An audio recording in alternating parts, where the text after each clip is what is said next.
When we're in a friendly situation, my conversation may not be smart, but if we're to have a perfect understanding, let's call a heart a heart.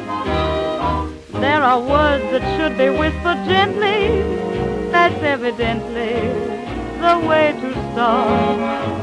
If I tell you what my dreams have been demanding, let's call a heart a heart.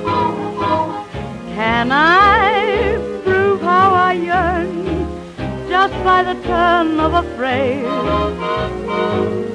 Can I keep my control when all my soul is ablaze?